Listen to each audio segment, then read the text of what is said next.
Hi, it's Nick on the 20th of November with the first of a new series of thoughts this week on the subject of the power of validation and what does it mean to validate ourselves, what does it mean to validate each other. And also the other side of it is like the pain of not feeling validated or the pain of feeling invalidated. So this is a very powerful subject. It's certainly been something that's been very important in my life, where I've been validating of other people and the pain of feeling invalidated by some people. And when I look around at the world today, it seems that we are in such a level of competition with each other quite often, which is, the only way to win is to try to invalidate other people and their arguments. We see it in politics, we see it in so many different areas, almost like we are only of value if we can invalidate you and your argument. Some people even want to deny people's right to exist. Certain races don't want to acknowledge people's right to exist, and that's the highest level of invalidation. So this week we're just going to explore this idea, and obviously validation can take so many different forms.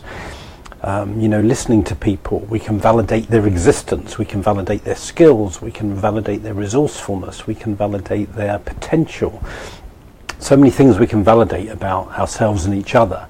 So we'll be looking at, what validation is more during the week, invalidation, what happens when we don't get validated, and how we can learn to validate ourselves and each other more, and the power of that. And I think, to me, being able to truly validate people, having the confidence to truly validate people is a true leadership quality. And I think the best leaders have a strong sense of self-validation, so they are also able to validate others because they know that they are valid. So they don't feel threatened by other people so much. They have that level of kind of self-belief, self-validation, self-confidence, which allows them to validate others too. And another extreme, the idea of validation can also almost be like a blessing. When we validate, we give a blessing to ourselves and each other. So it is that capacity that I think each of us have, which is to validate, to bless. And I think by doing that, we draw out the very things that we're validating. We draw out the very things that we're kind of blessing by acknowledging them in people. By doing that, we actually often awaken them. It's not until somebody validates something in us that we actually realize it's even in us, or we have maybe a half-formed thought that something is in us, but it's only the validation that helps awaken it and then bring it out. So that's what we're going to be exploring this week. Hope that sounds of interest to you. I'm looking forward to it.